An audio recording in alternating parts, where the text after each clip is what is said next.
The sky was gray over the alien world of carnies, and cold winds cut through the open markets like knives. Rayla stood barefoot on the icy ground with her thin arms wrapped around her small child.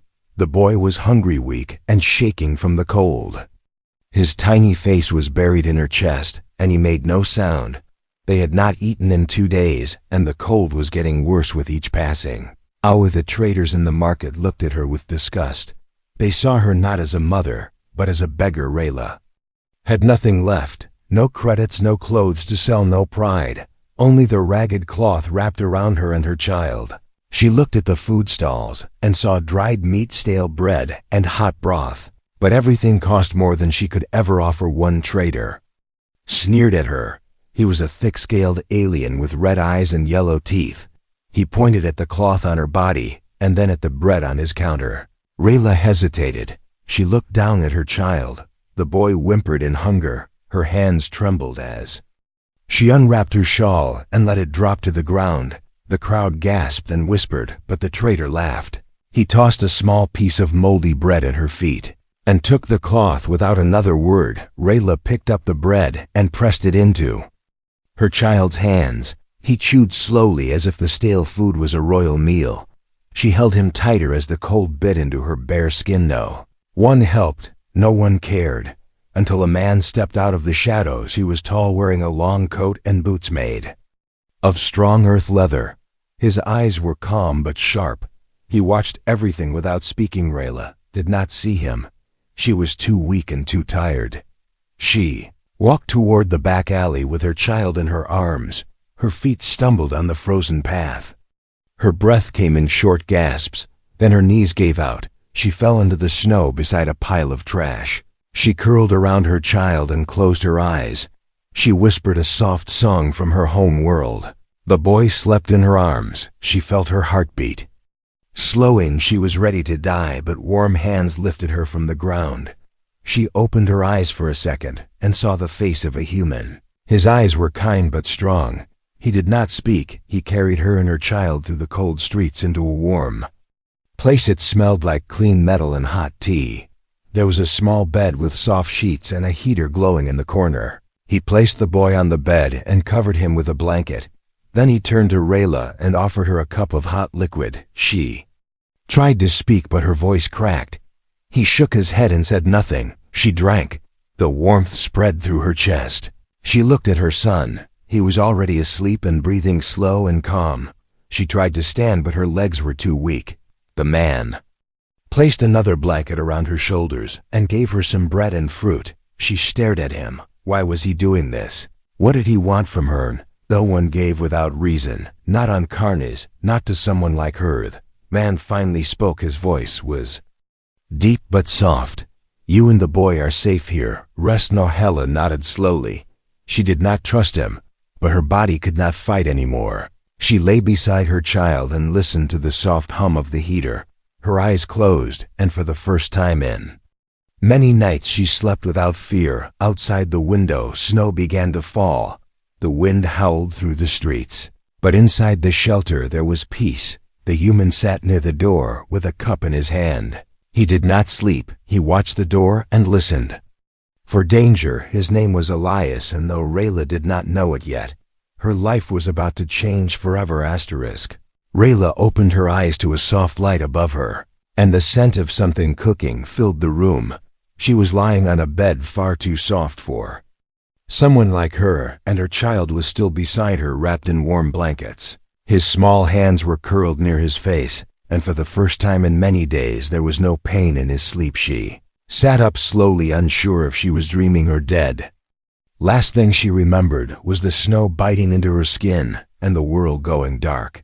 Now she was in a room with smooth walls, a silent heater, and no chains on her wrists. Her arms were bare, but no longer shaking. Her stomach growled and her lips were dry. The human was standing near a small cooker, stirring a metal pot. He did not turn around when he spoke. You are awake. Good. You need food. Your body is weak. Rayla flinched at his voice, not because it was harsh, but because it was not. She was used to shouting, to commands, to cruel offers of help that were always followed by demands. But this voice had no sharp edge. It felt real, and that scared her more than the cold ever had. He turned and walked to her, slowly carrying a bowl of warm broth. Steam rose from the bowl, and her stomach cried for it. She reached out but stopped halfway. She remembered the rules of the streets. You do not take without paying. You do not trust the kind ones. Kindness always hides a price. What do you want from me? She asked in a rough whisper. The human placed the bowl in her hands and said nothing. He sat down across the room and took a sip from his own cup. She waited. No trick, no price, only silence and food. She ate. Every sip of broth filled her with warmth. Tears burned her eyes, but she did not let them fall. Her child stirred in his sleep and turned toward her. She brushed his hair back gently and then looked at the human again. Why did you help me? There are many beggars on Carnies. No one cares about us, not even my own kind. The human looked at her for a moment before answering. Not all people forget what it means to be helpless. I was not always lucky either. Someone helped me once. Now I help others when I can. His words felt strange in her ears, simple, clear, like truth. She looked around the room again. A single bed, a small heater, one cupboard with folded clothes. This was not a rich man's home. This was a shelter, a temporary place. He had almost nothing but gave what he had without asking anything in return. She wanted to speak, but her throat closed. How do you thank someone who breaks the rules of a cruel world? She stood up slowly and walked to the corner where her shawl had been placed. It was dry and cleaner than before.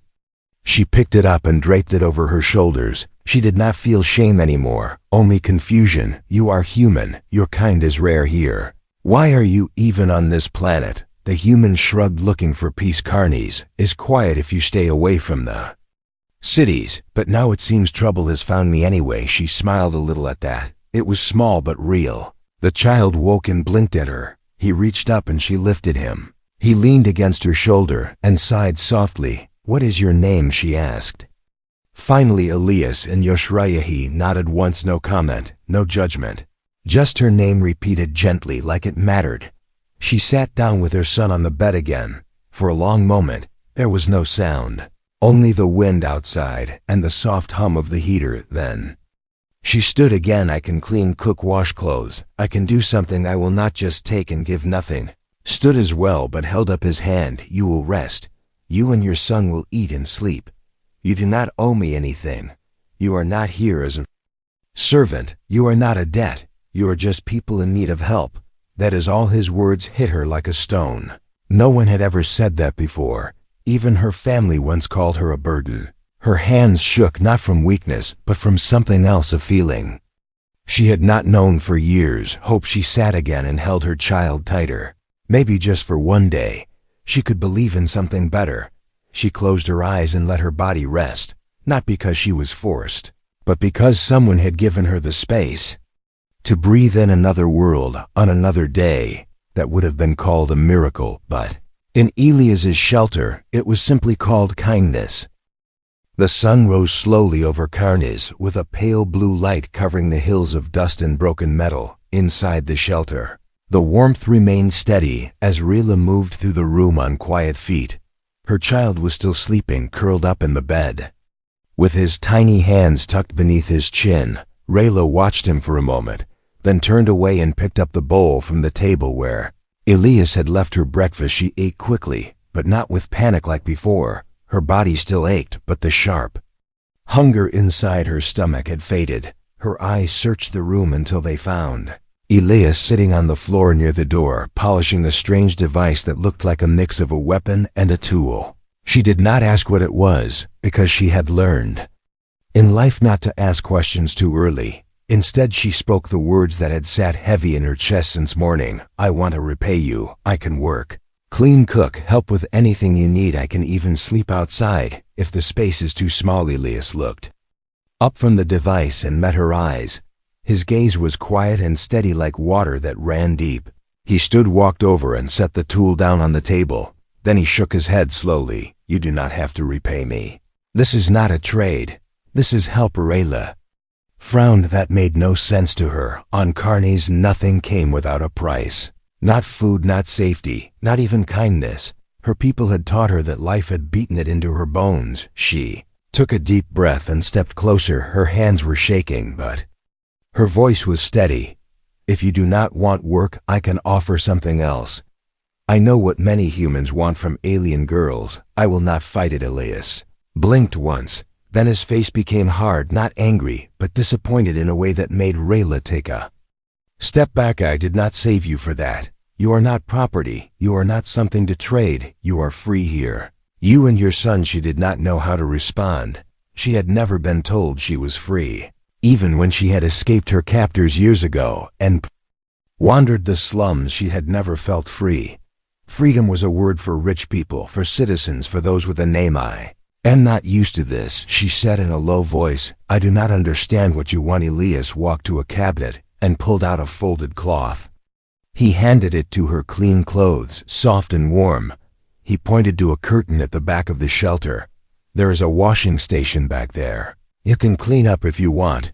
No one will bother you. She took the clothes without looking up. Her hands closed around the fabric like it might disappear if she let go.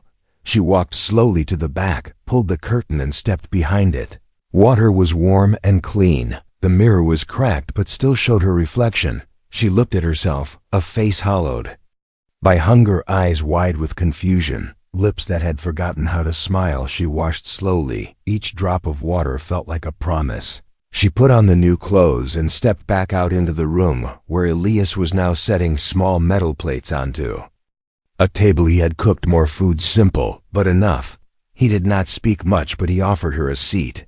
They ate in silence. It was not awkward. It was peaceful. Then there was a knock at the door. Elias stood slowly and motioned her to stay back. He opened the door just a crack. Outside stood a tall alien with silver skin and narrow eyes. Behind him were two more figures, all armed, all dangerous. We heard you are hiding a slave girl, the silver one said. She stole from one of our markets and belongs to us. Give her up, and we will not make a mess. Elias did not blink. He stepped outside and closed the door behind him. Rayla grabbed her child and backed into the corner. Her heart pounded like drums. She had seen those men before. They were hunters. They took women and children and sold them for anything they could get. They did not care who got hurt outside. There were muffled voices, then silence, then one loud crash, then footsteps. The door opened again, and Elias stepped back inside, wiping blood from a scratch on his cheek. They will not come back. He said it like it was a simple thing, like removing garbage. Gila stared at him. Who are you? How did you fight them? Elias shrugged. Just someone who has seen too much. Rayla's eyes stayed on him. He was not just a kind stranger. There was something behind his silence, something sharp and heavy. She sat down again with her child and held him tight. Maybe this man had secrets, maybe he was dangerous, but for now he was their shelter, and she would not question that anymore. She would stay, she would watch, she would learn. Because now she knew one thing for sure: Elias did not want anything in return, and that made him the most dangerous man of all. The streets of Carnes were quieter in the winter season, but silence did not mean safety. Snow had started to fall again, covering the garbage in a thin, clean layer, like a mask hiding the truth beneath. Inside the shelter, Rayla folded clean clothes while her child played on the floor, drawing lines in the dust with a broken stick. The warmth of the heater wrapped around them like a blanket, and the walls no longer felt like prison bars. Elias had gone out early that morning, saying he needed supplies. He left her food and a small knife, not for fighting but for comfort. Rayla never touched the blade. She no longer felt like prey. She had started to believe this peace could last. She had started to hope, but the past was never silent. It waited in the shadows, breathing slow and steady, until the time was right. A knock came at the door, but it was not like Elias's calm knock. This one was sharp and hard. Rayla stood quickly and motioned for her child to stay quiet. She picked him up and stepped back into the corner of the room, away from the door. Another knock, then a voice sweet like poison. Rayla, long time no see. You thought we forgot you. Her blood turned cold. She knew that voice. It belonged to Trelvok, one of the debt collectors from her old district. He used to own the place where she had worked as a cleaner. But when she could not pay off her shelter fees, he sold her to the black market flesh pits. She had escaped only because one of the transport ships had broken down, and she ran into the chaos. She never looked back. Until now the door creaked open. She had not locked it. She had trusted the silence too much. 3 figures entered. Trolvok tall with gray scales and golden rings on his horns. Behind him 2 guards with stun batons and thick boots. The smell of smoke and blood followed them like dogs. "Well, we'll look at you now," Trolvok said, stepping into the shelter like he owned it. "Clean clothes, a warm place, even food on the table. You have done well for a runaway slaver." Hela said nothing. She held her child tighter and kept her eyes low. She was not afraid for herself. She was afraid for him. Trolvok walked closer and touched the bed with one claw. "Soft. Too soft for someone like you. Tell me, Rayla, does the human know what you really are? Does he know? You owe me your life." He snapped his fingers, and one of the guards stepped forward, reaching for the chilled Rayla. Moved between them fast, her voice loud and shaking. "Touch him, and I will rip your hand off." The guard laughed and raised his baton. Then the front door opened again. Elias stood there holding a bag of supplies in one hand and something cold in his eyes. He did not speak. He stepped inside and closed the door behind him. Trolvok turned and smiled. "You must be the human sheltering this runaway. We are not here to fight, just to collect what is owed. She belongs to us. You give her to us, and we leave you in peace." Elias placed the bag down and took off his coat. He hung it carefully on the hook by the door. Then he looked at Rayla and her son. "Are you both okay?" Rayla nodded once, but her eyes were locked on the guards. Elias turned to Trolvok. "You will leave now. You will not come back. If I see you again, I will not speak next time." Trolvok laughed, big words from a human living in trash. "Do you know who I am? Do you know how many guards I control?" Elias walked across the room, slow and calm. He stopped inches from Trolvok and looked him in the eye. Hela wanted to scream. She had seen what Trolvok did to people who disrespected him. She had seen bones broken for less. But then Elias moved. No one saw the strike. Only the sound came first. A crunch like stone cracking. Trolvok fell to the floor, holding his jaw, blood leaking through his claws. The guards moved fast. One swung his baton, but Elias caught his arm, twisted, and snapped it in one move. The second reached for a weapon, but Elias kicked him so hard he hit the wall and stopped moving. Trolvok crawled toward the door, spitting curses. "You are dead, you hear me? You think you can protect her? We will burn this place down. We will skin that child alive." Elias picked up Trolvok by the collar and threw him through the open door into the snow. The wind howled as if it agreed with him. "If I see you near here again," Elias said, without shouting, "I will bury you myself." He closed the door and locked it. For a moment, there was only silence. Then Rayla rushed forward, holding her child in one hand and Elias's arm in the other. "You should not have done that," she whispered. "They will come with weapons, with fire." Elias looked at her with calm eyes. "Then we will be ready." And in that moment, Rayla saw something more than kindness in him. She saw a protector, a storm in human form, and for the first time she did not feel like a victim of her past. She felt like someone with a future. The next morning came with silence, but not peace. Rayla kept glancing at the door, as if it might fly open again. Her child stayed close to her legs, not speaking much, just clutching his little cloth toy. The warmth in the shelter was the same, but the air had changed. It felt heavy, like the moment before a storm. Elias acted as if nothing had happened. He boiled water, repaired a loose pipe, and even helped the child build a small tower of stacked cups. But his eyes were distant, always listening, always watching. Rayla could see it now clearly. He was not just kind, he was dangerous. She had never seen someone move like he did. So fast, so precise, no wasted effort, like a soldier, but not the kind who followed orders, the kind who survived chaos and walked away silent. She finally asked the question that had been growing inside her since last night. "Who taught you to fight like that?" Elias paused in the middle of sharpening a tool.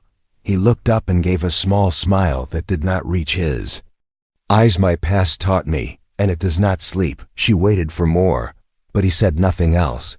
She did not push. Some wounds speak louder in silence later that day. Elias left again, saying he would not go far. Rayla decided to clean the space even more than usual, not just to help but to clear her mind. She folded every cloth, wiped every surface, and even boiled water to scrub the floor. Child helped in his small way. He hummed as he wiped the corners. For a little while it almost felt like a home. Then someone knocked at the door again. She froze, her heart jumping, but this knock was soft. Cautious, she stepped closer and called out, "Who is it?" A soft voice answered, "Please. I heard there is a human who helps. I do not want trouble. I just need a place to sleep." She opened the door a crack and saw a young alien girl barely older than a teen.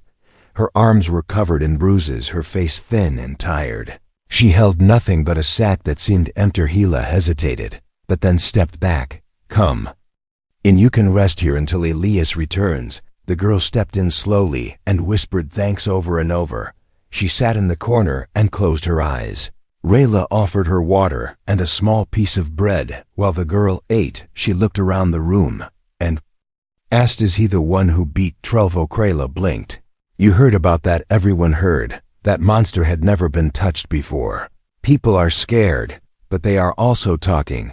They are saying a human warrior has come to protect the broken ones. Rayla looked at her child who was drawing on the floor. Then she looked at the empty space where Elias had stood this morning. Maybe the rumors were true later. When Elias returned, he did not react to the new guest.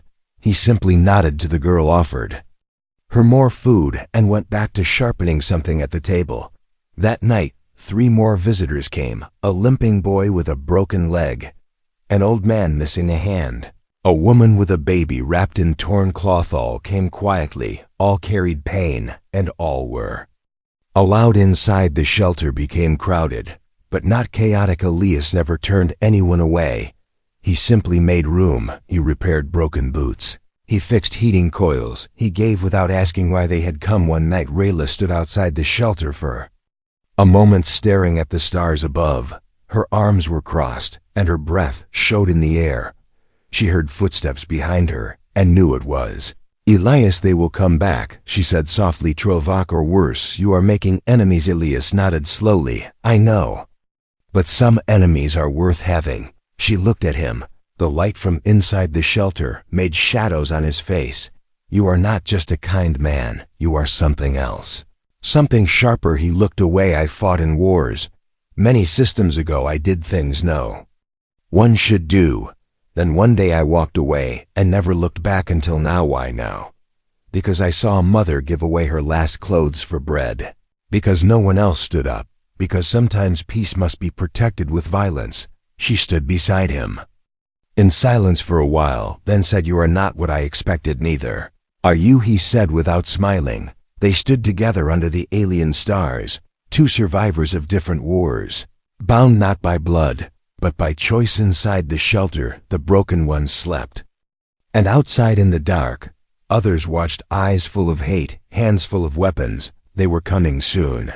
But they had no idea what waited for them. Not just a human, not just a warrior, but someone who had nothing left to lose. The shelter was no longer just 4 walls and a heater. It had become something more. A place where the forgotten ones gathered. Each face carried stories of pain. Each step into the room was heavy with fear. But slowly, with time, those faces began to lift. Those eyes began to hope. And in the center of it all stood Rayla. Was no longer hiding in the corners, no longer whispering. She moved with purpose, guiding the children to sleep, feeding the old ones before herself, helping Elias repair the walls and the broken circuits. Elias said little, but he watched her. He saw the change, the strength that had been buried under fear, now shining through her hands and her voice. One morning, a new girl arrived at the door. She was bruised and silent, carrying a child that would not stop crying. The girl refused to enter. She stood shaking in the cold, afraid that kindness was just another trap. Rayla stepped outside and took her hands gently. She looked into her eyes and said something she had never said before. "You are safe here. No one will hurt you. You do not owe anything. You are a person. You matter." The Girl burst into tears and collapsed into Rayla's arms. From that day, others began to listen to Rayla. Not just out of gratitude but respect. She became a voice they trusted, a mother to the motherless, a light in the long winter of Carnicelia's never claimed leadership. He simply worked, silently watching the doors, sharpening his tools, and walking the outer edges of the district when no one else dared. But peace never stays forever. That night, while most were asleep, Rayla stood in the main room, staring at a small device Elias had left on the table. It was a scanner. She had seen him use it only twice to detect movement outside, to measure sound from a distance. Now it blinked red. She picked it up and went to the door. Elias stood outside already, his coat pulled tight against the wind. He had seen the signal too. "They are close," he said without turning. Rayla stepped beside him. "How many more?" "Than before. They are coming, ready this time. Guns, blades, traps. They want to end it." Norhella did not shake. She did not cry. She only asked, "What can I do?" Elias looked at her, and something in his face softened. "You are already doing it." She nodded and turned back to the shelter. Inside, she woke the others. She moved quickly but calmly, her voice clear, her hands steady. She sent the children to the lower floor, helped the elders down the ramp, prepared blankets, food, water, anything they might need. If the fight came too close, some tried to stop her, said she should hide, said she was just a girl. She raised her voice, and the room froze. "No, I lived in fear too long. I will not go back to silence. If I must fight, I will fight." The crowd fell quiet. Then slowly they nodded. The young boy with the limp handed her a wrench. The woman with the baby gave her a piece of metal sharp on one edge. "These are not weapons," she said with a small smile. "They are if your hands are strong," said the boy. She stood at the top of the stairs with others around her eyes, watching the door, heart steady outside. Elias waited in the snow.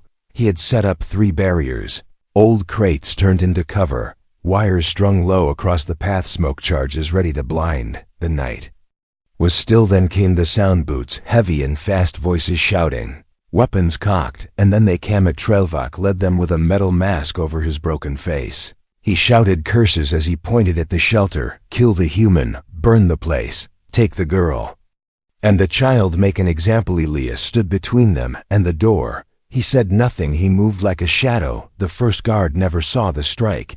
The second tripped over the wire and screamed as a smoke charge exploded. The third fired but missed in the white fog, and then Elias disappeared into the storm inside. Rayla waited. She heard the fight, heard the cries. But then one figure burst through the door, a guard. Rayla stepped forward. He raised a baton. She swung the wrench. It hit his hand, and he dropped the weapon. She kicked his leg and he fell. Others grabbed him, pulled him away. She stood there breathing hard. She had fought. She had won. One by one more came, and the shelter stood strong, not because of guns, but because the people inside refused to kneel. When the dust cleared, when the last enemy was dragged out and dumped in the snow, Elias walked back into the shelter, blood on his coat, eyes tired. He looked at Rayla. "You are strong." She shook her head. "No, we are." The snow outside had melted just enough to show the broken stone underneath. The streets of Carnes were quiet again, but now they watched with different eyes. The shelter still stood, its roof patched with scrap metal, its walls painted with old cloth and plastic. But inside, something powerful had taken root. Hila walked slowly through the room, her child beside her, laughing as he pulled a toy on a string made from old wires and a bottle cap. The boy had gained weight, his cheeks no longer hollow, his eyes bright with mischief. Elias sat near the front with a tool in his hand, repairing a cracked circuit box. He had not spoken much since the last fight. Not out of pain, but out of peace. No one came to challenge the shelter anymore. Trelvak had vanished, his gang broken, and scattered rumors whispered that he had left the planet or hid underground, too afraid to return. People of the slums now came to the shelter, not for protection, but to offer help. They brought food, blankets, parts, and news. Some helped fix broken pipes, some cleaned floors and walls.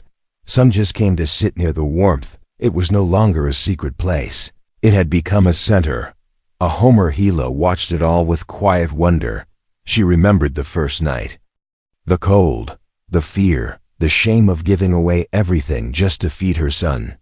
She remembered Elias picking her up from the snow.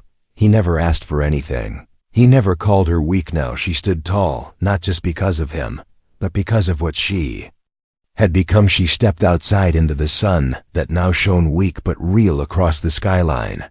The air smelled of dust and cooking oil from distant vendors. Children laughed in the distance. For the first time she heard music. A rough alien tune played. On an old wind-horn, Elias stepped beside her, hands in his pockets. He followed her gaze to the streets. "They are not afraid anymore," he said quietly. "No," she replied, "they are not." They stood in silence for a moment. Then Elias reached into his coat and pulled out a small silver tag. It was smooth, round, and carried the mark of the old Earth military. "I have to leave soon," he said. Rayla turned sharply. "Way, they will send more. Not just thugs this time, real soldiers, the kind that do not stop. I have enemies. And they may trace me here. Then we leave together," she said without hesitation. "No, you stay. This is your home now. These people need someone like you. Not someone like Mesh." Stepped in front of him. "You are part of this. You are not a shadow anymore." Smiled just a little, but his eyes stayed steady. "I'm proud of what you built, what you became. You do not need me now, and that is a good thing." Walked down the steps toward the street. Rayla followed. The people nearby stopped what they were doing and looked. Some whispered, some nodded. A girl stepped forward, the same one Rayla had comforted days ago. She held a small cloth pouch. Inside were 3 metal buttons sewn onto a string. "For luck," she said, and handed it to Elias. He took it with a quiet nod, then looked back at Rayla. "Take care of them, I will," she said, and her voice did not shake. He turned and walked into the street. No ship waited, no dramatic goodbye, just footsteps fading into the wide world. Stood there until he disappeared behind a transport hauler. Then she turned and walked back inside. The shelter welcomed her with soft sounds and warm smells.